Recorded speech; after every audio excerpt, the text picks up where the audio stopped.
السلام عليكم.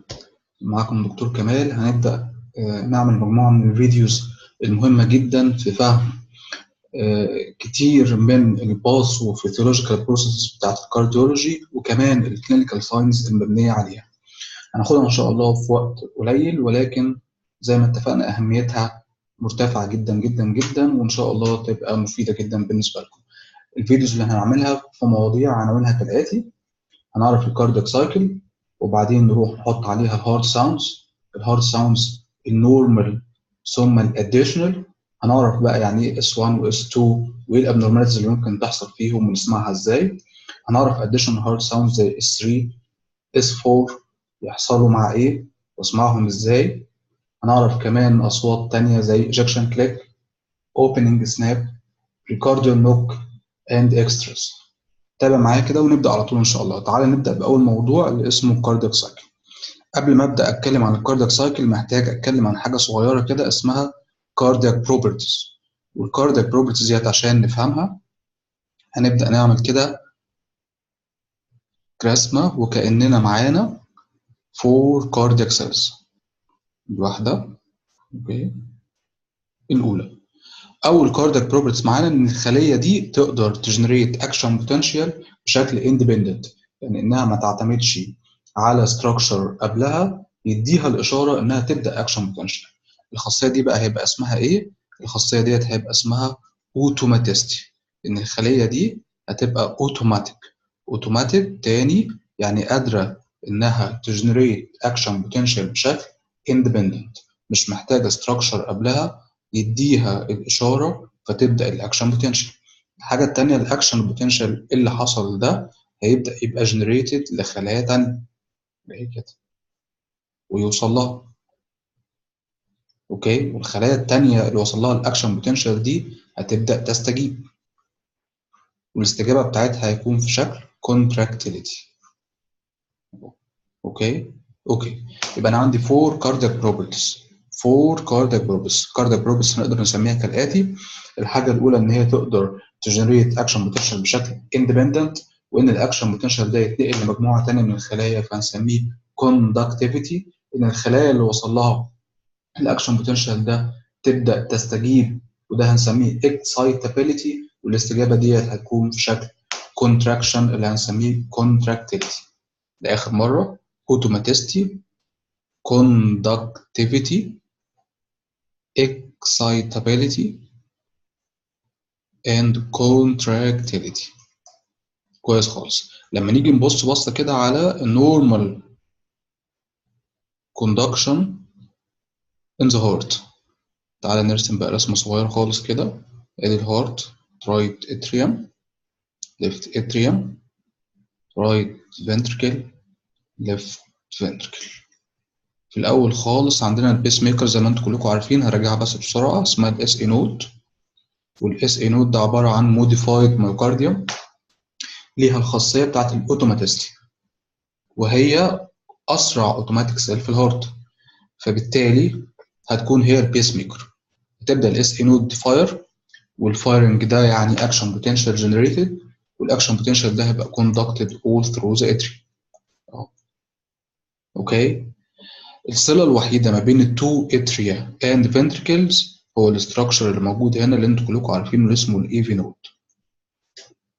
ما بين الاتريا اند فنتركلز في فايبرس فريم ورك، بحيث ان مفيش امبلس هتعدي من اتريا تو فنتركلز في نورمال سيتويشنز الا ثرو ذا ايفي نود. اوكي كده تمام.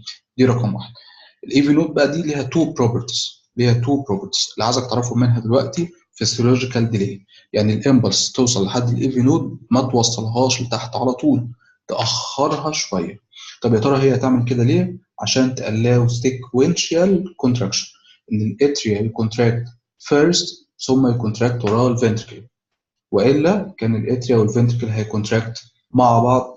في الحاله ديت لو حصلت وهتحصل في بعض الباثولوجيكال سيتويشن هتبقى مشكله كبيره، هنشوفها مع بعض ان شاء الله في موضوع اسمه الاريزميز ومواضيع ثانيه ماشيه معانا في الكارديولوجي. الامبلسز بقى تاني نرجع نشوف سكتها كانت ايه. اس اي نود اتريال ديبولاريزيشن توصل للايفي نود اللي هي المره الثانيه الكونكشن الوحيد ما بين الاتريا اند فنتركلز. الايفي نودز كان ليها تو بروبرتيز اهمها والاولى فيها انها هي فيسيولوجيكال ديلي. عشان توصل الامبلس اللي بعد كده بقى اللي هو ايه، اللي هو الباندل اوف اس، ثم رايت باندل وليفت باندل، والليفت باندل ديت على فكره انتيريور وبوستيريور بس ما يهمناش دلوقتي، ثم البركنجي فايبرز عشان توصل الديبولاريزيشن اوكي للفنتريكولار وول. وهنعرف ان الفنتريكولار ديبولاريزيشن بيتم على 3 مراحل: سيبتال ديبولاريزيشن الجزء اللي تحت ده، ثم فري وول ديبولاريزيشن، ثم ديبولاريزيشن اوف ذا بيزس. 3.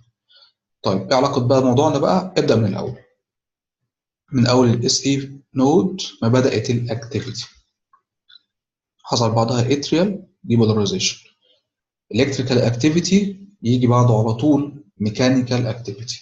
ميكانيكال اكتيفيتي اللي هو ايه؟ اللي هي الخطوه الاخيره في الاربع بروبرتيز اللي احنا قلناها، اهي اوتوماتيستي مش كده، كوندكتيفيتي، اكسايتابيليتي اهي، ثم كونتراكتيفيتي.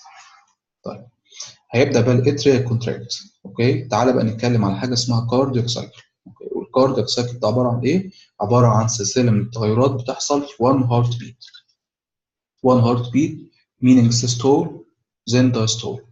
التغيرات اللي هتحصل في الكاردياك سايكل في سيستول بلس دايستول ده كده مع بعض هنسميه كاردياك سايكل، هندرسه ونفهم ايه التغيرات اللي بتحصل فيه، عشان ده هيتبني عليه زي ما اتفقنا كتير جدا من الاسس اللي هنبدا بيها الباثوفيسيولوجيكال بروسيس اوف ذا ديسيز والكلينيكال ساينس اللي اتبنت ايه عليها.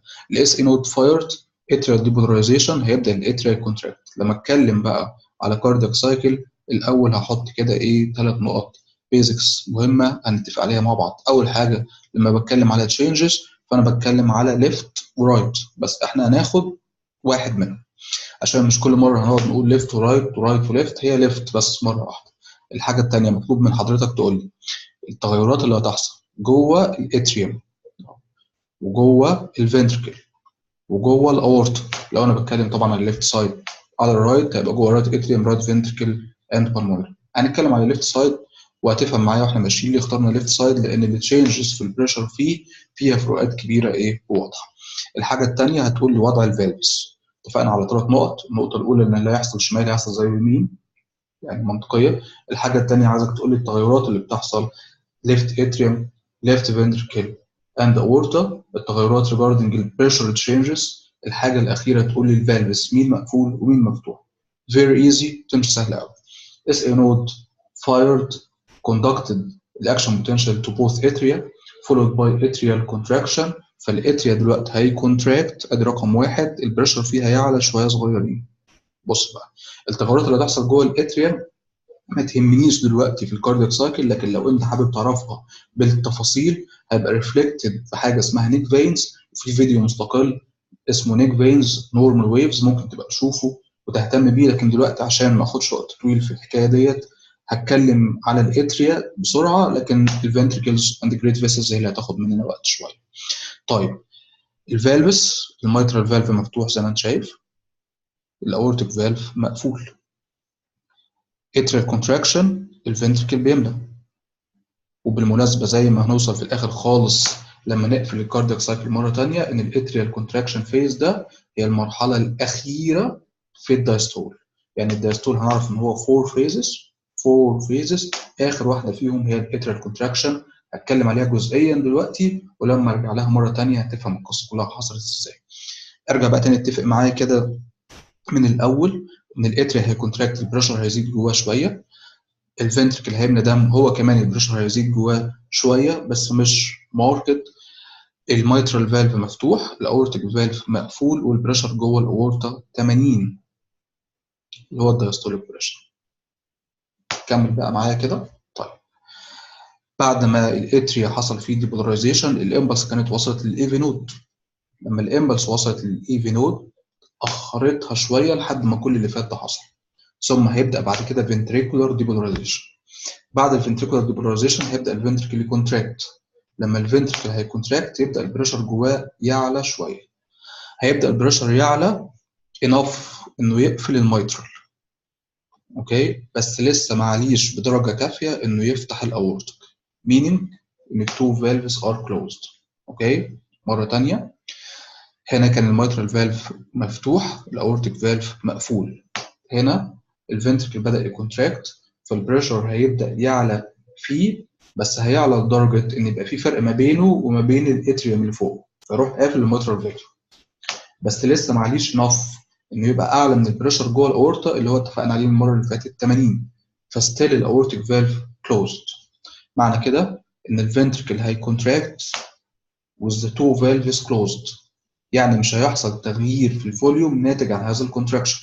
فنسمي المرحله زي ما انت شايف كده ايزوفوليومتريك كونتراكشن فيز او ايزوفوليميك كونتراكشن فيز.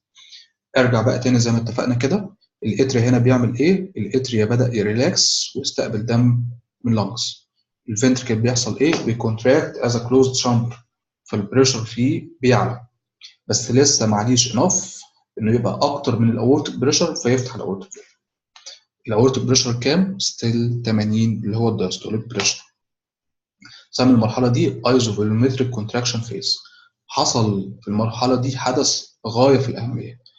ايه بقى اللي حصل؟ كلوجر اوف ذا mitral فالف، وطبعا قصاده في الناحيه الثانيه tricuspid فالف. كلوجر اوف ذا mitral فالف and tricuspid فالف يعمل لنا فايبريشن ويف تتسمع بقى كساوند، وده هنسميه ايه؟ فيرست هارت ساوند، اس ار، فيرست هارت ساوند. يبقى لحد دلوقتي لما نيجي نعرف بقى الفيرست هارت ساوند، هنقول ان الفيرست هارت ساوند is a sound heard at onset of systole في مرحلة isovolumetric contraction phase due to closure of the mitral and tricuspid valve closure. phase خلصت. تتوقع بعد كده ايه اللي حصل؟ اللي حصل بعد كده بالظبط كده، ان الفنتريكولار كونتراكشن هيبدأ يجنريت بريشر، والبريشر ده هيبقى اعلى من الاورتيك بريشر، فبالتالي اوكي هيبدأ بقى ايه؟ هيبدأ الاورتيك فالف يفتح. ما هو الدم زي ما اتفقنا قبل كده عشان يعدي من مكان لمكان محتاج بريشر جريدينت، محتاج بريشر جريدينت، يعني البريشر قبله يبقى اعلى من البريشر بعده. هنا الفنتركل هيكمل الكونتراكشن بتاعه وهيجنريت بريشر عالي جدا لدرجة انه هيفتح الاورتيك فالف ويبدأ الدم يعدي من الفنتركل للاورتا. ارجع معايا بقى تاني، الاتريم اخباره ايه؟ لسه بيريلاكس وبيستقبل الدم، الميترال فالف مقفول، الفنتركل بيكونتراكت ويجكت الدم through the aortic valve to the aorta ومنه للسيستميك سيركوليشن. عشان كده هنسمي المرحله دي ventricular ejection phase. يفضل بس نقطه صغيره كده، ايه رايك في بريشر تشينجز جوه الفنتركل وجوه الاورتا؟ الفنتركل هيكونتراكت ويضخ الدم في الاورتا، قوه ضغط الفنتركل للدم اعلى من كميه الدم اللي بتخرج منه through the aortic valve. يعني البريشر عالي في الفنتركل لحد 80 ثم 81 عشان يفتح الاورتيك فالف، الدم هيخرج منه للاورطه، بس ستيل الكونتراكتيليتي بتاعته اقوى من كميه الدم اللي بتخرج، فبالتالي البريشر جواه بالرغم من ان الاورتيك فالف فتح الا ان البريشر جواه هيفضل يعلى، meaning 80 81 82 90 100 110 up to 120، والبريشر ده هيبقى transmitted to the aorta. عشان كده السيستوليك بريشر 120، الدايستوليك بريشر هيبقى 80. مرة كمان الفنتركل هيكونتراكت، البريشر هيعلى فوق ال 80، هيفتح الاورتيك فالف، بس مش معنى ان الدم خرج منه الاورتيك فالف ان هيبدا البريشر يقل تاني. نو، البريشر هيفضل يعلى لحد كمان 120. ليه؟ عشان الفنتركل بيكونتراكت بقوه، وستيل الاوبننج مش وايد قد كده، دي اوبننج نارو بتاع الاورتيك فالف، فيفضل البريشر جواه يعلى كمان لحد 120، نسمي دي ventricular ejection phase. بعد كده اوكي خلينا بس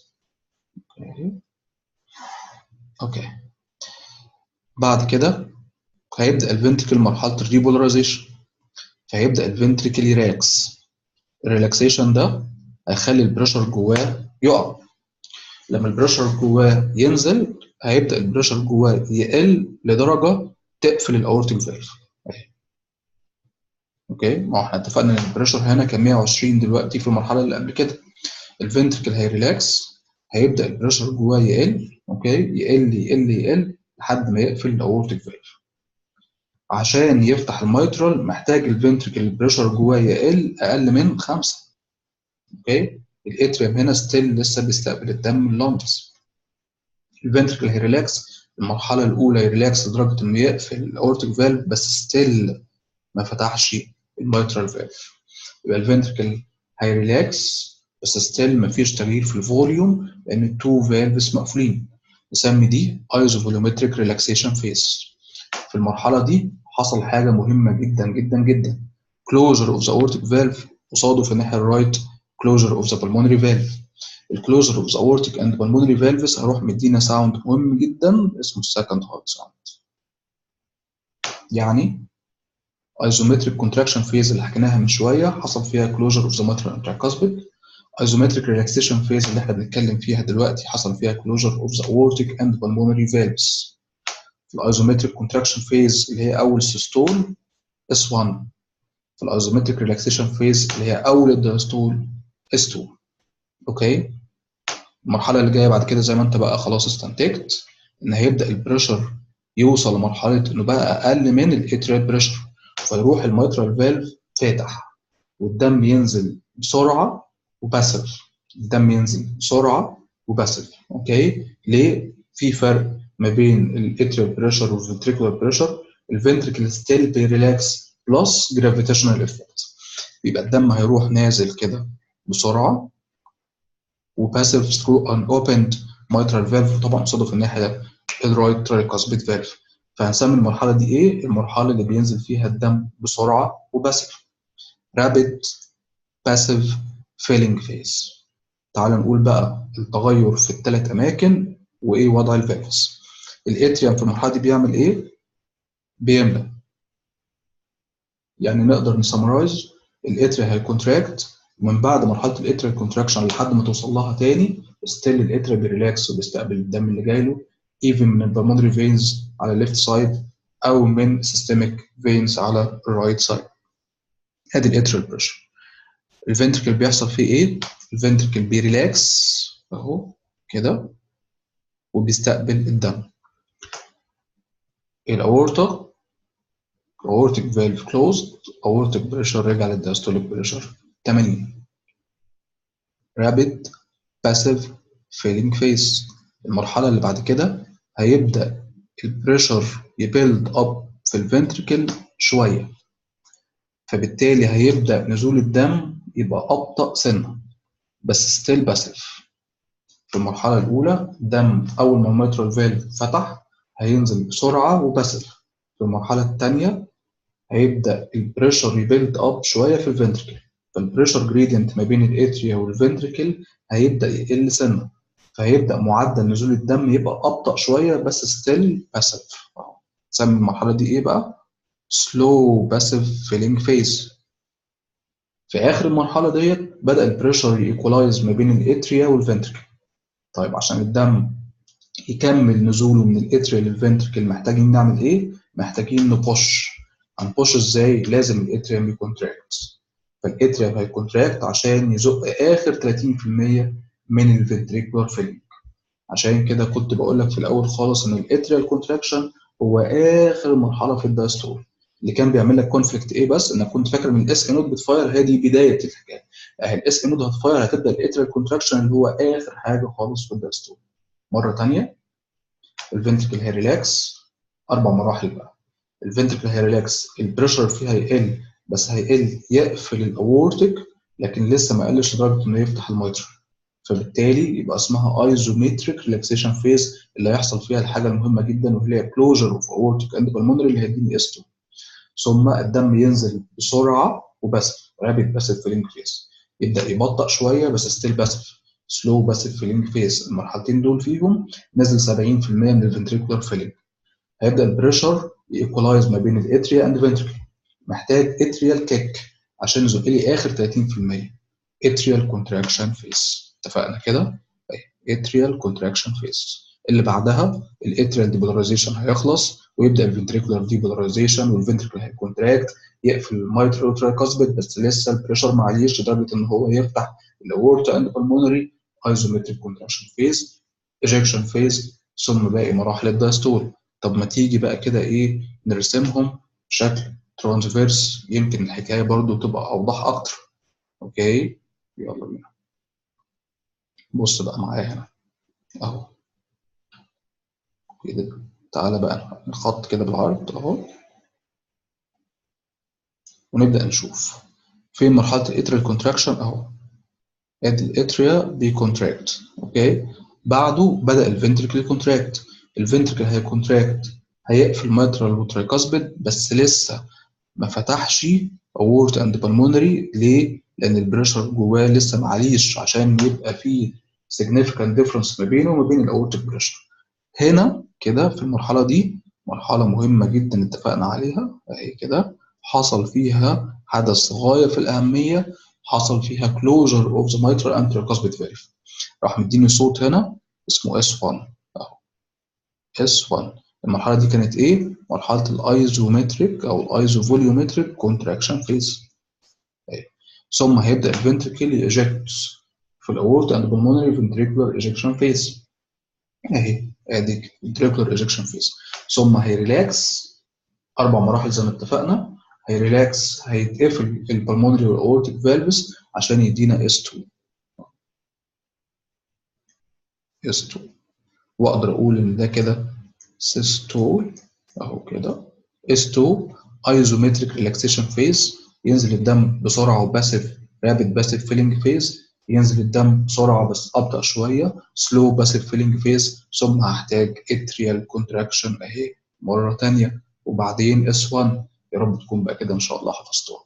يبقى ده كده ايه؟ دايستول. اوكي. كمان ده اخر الدايستول. الملحوظه اللي احنا عايزين نقف عليها هنا شويه ان الدايستول is longer in duration than the systole. يبقى الكاردياك سايكل هي التشينجز اللي هتحصل في 1 هارت بيت. systole and diastole. S1 اهو كده. sound heard at the onset of systole زي ما انت شايف معايا كده. at the isometric contraction phase due to closure of the mitral and tricuspid.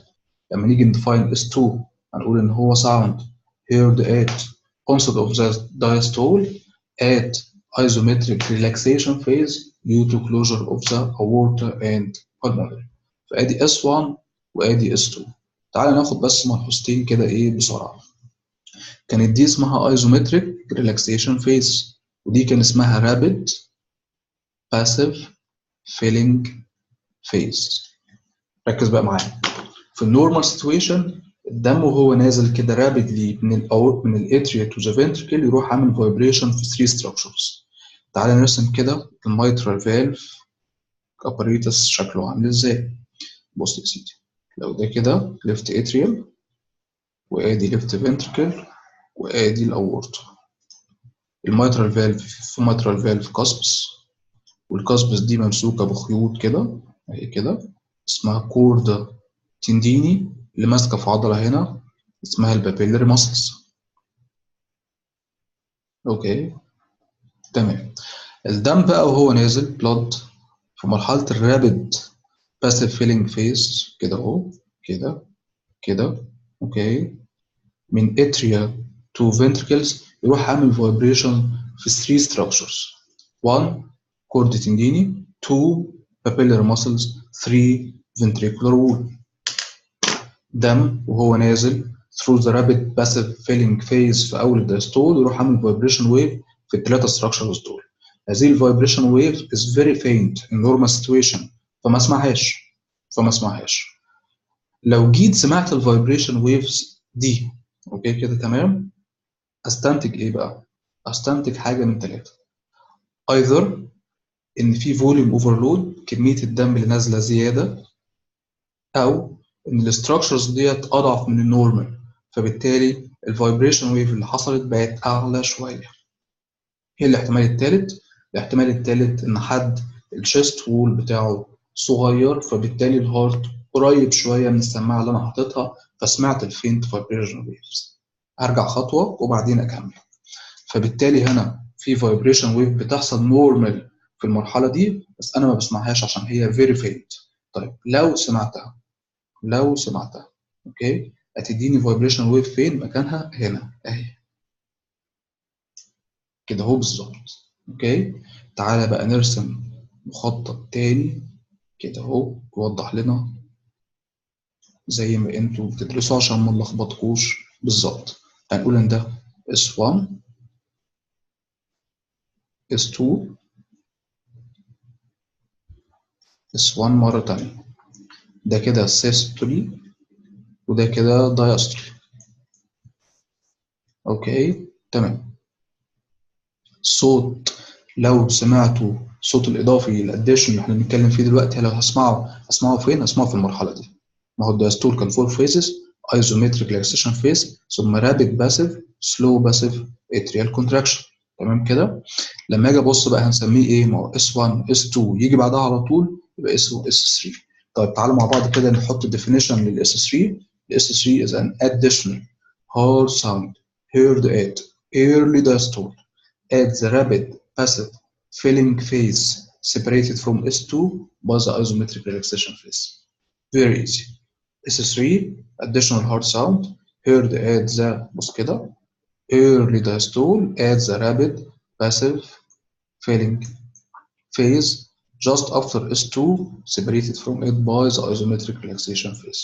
Very easy. طيب حصل الكلام ده ليه؟ due to excessive vibrations of chord tendini, papillary muscle and ventricular wall. بيننا وبين بعض عرفنا ان الكلام ده هيحصل. هنتكلم عن الموضوع ده تفصيلا في فيديو سيبريت عن الاس 3. ايذر ان كميه الدم اللي بتنزل اكتر، او ان الاستراكشرز ديت بقت اضعف، او شخص الشيست وول بتاعه رفيع شويه فاقدر احط السماعه اسمع الفينت نورمال فايبريشن ويف. الكلام ده هيتكرر هو في اخر الدايستول. انت تتابع معايا كده: isometric relaxation, rapid passive filling phase, slow passive filling phase واتريال كونتراكشن. الدم في الرابيد passive filling phase هينزل بسرعه ثم هيتبطأ شويه. في الاتريال كونتراكشن ايه اللي هيحصل؟ الاتريال هيكونتراكت يروح زائق الدم كده فالدم ينزل تاني بسرعه. يعني الدم كان بينزل بسرعه ثم ببطء ثم هينزل تاني بسرعه مره تانيه. في المره دي يعمل برضه فايبريشن ويفز في الثلاثه ستراكشرز: كورد تنديني والبابيلري ماسلز والفنتريكولار وول. بس ده فينت ما اسمعوش في النورمال. طب اسمعه امتى؟ اسمعه لو في فيجورس فورسفول اتريال كونتراكشن فيزق الدم بشكل اقوى من النورمال فيعمل اكسسيف فايبريشن اوف ذيس ستراكشرز فاروح سامع صوت موجود هنا اهو كده. والصوت ده عشان اسميه اديله اسم ايه؟ بص كده: S1 S2 S3 ده يبقى S4. طب ما تيجي نعرف كده S4. S4 is an additional hard sound heard at late diastole at the atrial contraction phase due to forceful atrial contraction. Very easy. هيحصل الكلام ده ليه؟ فيديو سيبريت هنعرفه ان شاء الله. يبقى انا دلوقتي عرفت الكاردياك سايكل اللي هي كان 6 فيزز، هم طبعا 8 بس احنا كلينيكالي بنحط 6 كده: atrial contraction, isometric contraction phase, ventricular ejection phase, ثم isometric relaxation, rapid passive filling, slow passive filling and atrial contraction. رحنا حطينا عليهم hard sounds. حطينا 2 hard sounds normal و2 additional. الهارد ساوندز النورمال اللي احنا حطيناهم كانوا الفيرست هارد ساوند والسكند هارد ساوند. الفيرست هارد ساوند اللي كان بيحصل في اول سيستول في مرحله الايزومتريك كونتراكشن فيز عشان خاطر كلوجر اوف ماترال انتركاسبيد. والسكند هارد ساوند كان بيحصل في اول الدايستول في مرحله الايزومتريك ريلاكسيشن فيز due to closure of the pulmonary and aortic valves. وحطيت 2 additional hard sounds. حطيت S3 و S4. S3 دي كانت بتحصل في اول الدايستول في مرحله الرابيد باسيف فيلينج فيز عشان الاكسسيف فايبريشن للثلاثه ستراكشرز اللي اتكلمنا عليهم. S4 اللي بيحصل في ليت دايستول عشان الاكسسيف فايبريشن برضه اوف ذا 3 ستراكشرز بسبب forceful atrial contraction. نكمل مع بعض الفيديو الجاي ان شاء الله. هنتكلم فيه عن S1 و S2 كنورمال وكابنورماليتي، وايه الابنورماليتي اللي ممكن تحصل فيهم وتحصل ازاي، ونسمع الابنورماليتي دي ازاي. شكرا. اشوفكم بعد شويه.